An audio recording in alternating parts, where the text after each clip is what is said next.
പീതാംബരന്റെ കേസിൽ എന്റെ മൊഴിയെടുക്കാൻ വിളിപ്പിച്ചതാ. അതിന് കാതർക്ക് എന്തിനാ ഇത്ര ടെൻഷൻ അടിക്കുന്നത്? പോലീസുകാർ ചോദിക്കുന്നതിന് സത്യസന്ധമായിട്ട് ഉത്തരം പറഞ്ഞാൽ മാത്രം മതി. അപ്പോ നുണ പറഞ്ഞാലോ? കാതർക്ക് എന്തിനാ നുണ പറയുന്നത്? ഇക്ക എന്തെങ്കിലും തെറ്റ് ചെയ്തോ? ഇതുവരെ ഒന്നും ചെയ്തില്ല. പക്ഷേ അകത്ത് മൊഴി കൊടുക്കുമ്പോ തെറ്റ് ചെയ്യേണ്ടി വരും. എന്താ കാതർക്കേ പറയുന്നത്? ഒന്ന് തെളിച്ചു പറയൂ.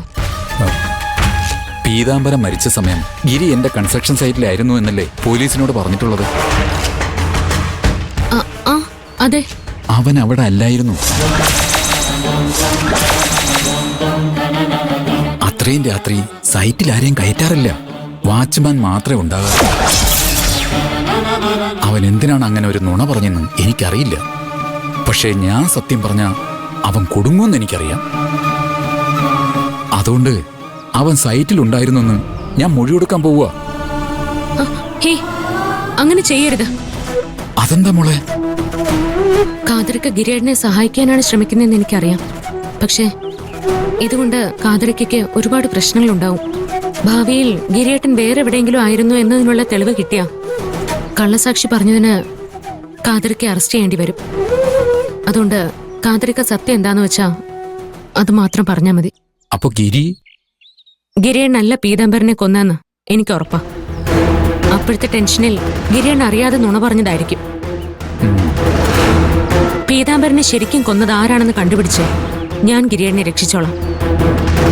കാതറിക്ക തെറ്റായി ഒന്നും ചെയ്യാൻ നിൽക്കണ്ട. ഒരിക്കൽ തെറ്റ് ചെയ്താൽ അതിനെ മറയ്ക്കാൻ വീണ്ടും വീണ്ടും തെറ്റുകൾ ചെയ്യേണ്ടി വരുമെന്ന് അച്ഛൻ പറയാറുണ്ട്. മാഡം, ഇതാണ് കാതർ. എന്താ ഇവിടെ വന്നൊരു സംസാരം?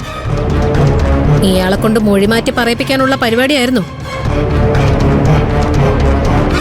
അല്ല മാഡം, മഞ്ജു സത്യസന്ധമായി എല്ലാം പറയാനാ എന്നോട് ആവശ്യപ്പെട്ടത്. എന്നാ പറ, പീതാംബരം മരിച്ച സമയത്ത് ഗിരി തന്റെ സൈറ്റിലായിരുന്നോ? അല്ലായിരുന്നു മാഡം.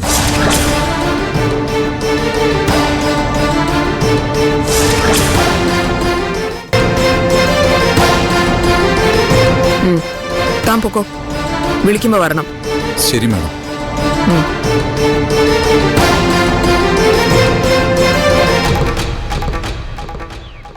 ഞാൻ പറഞ്ഞില്ലേ മാഡം, ഗിരി തന്നെയാ പീതാംബരനെ കൊന്നത്. അതെങ്ങനെയാണ് മാഡം ഉറപ്പിക്കാൻ പറ്റുന്നേ? ഗിരിയേട്ടൻ പറഞ്ഞ മൊഴി നുണയാണെന്ന് മാത്രമല്ലേ ഇപ്പൊ തെളിഞ്ഞിട്ടുള്ളൂ. ശരി, ഗിരിക്കെതിരെ ആവശ്യത്തിന് സാഹചര്യ തെളിവുകളുണ്ട്. അയാൾ ചോദ്യം ചെയ്തപ്പോ നുണ പറഞ്ഞതുകൊണ്ട് സംശയം കൂടുതൽ ബലപ്പെടുന്നുണ്ട്. നമുക്ക് അയാളെ ഇപ്പൊ തന്നെ അറസ്റ്റ് ചെയ്യാം. മാഡം, മഞ്ജുവിന്റെ ഫോൺ വാങ്ങി വെക്കുന്നത് നല്ലതായിരിക്കും. ഇല്ലെങ്കിൽ ഇവള് ഭർത്താവിനെ രക്ഷിക്കാൻ ശ്രമിച്ചെന്ന് വരും. അനിതേ, വേണ്ട. അനിത അങ്ങനെ ഒരു സംശയം പറഞ്ഞ സ്ഥിതിക്ക് എല്ലാരും ഒന്ന് കാണിക്കാൻ വേണ്ടി മാത്രം മഞ്ജു ഫോൺ ഓഫ് ചെയ്ത് തന്നേക്ക്.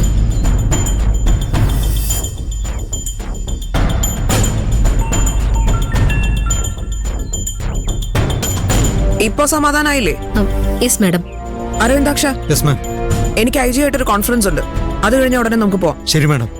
താൻ വരണ്ട. അല്ല മാഡം, ഞാൻ കൂടുതൽ ഓവർ സ്മാർട്ട് ആകരുത്. എന്റെ ക്ഷമയ്ക്കൊരു പരിധിയുണ്ട്.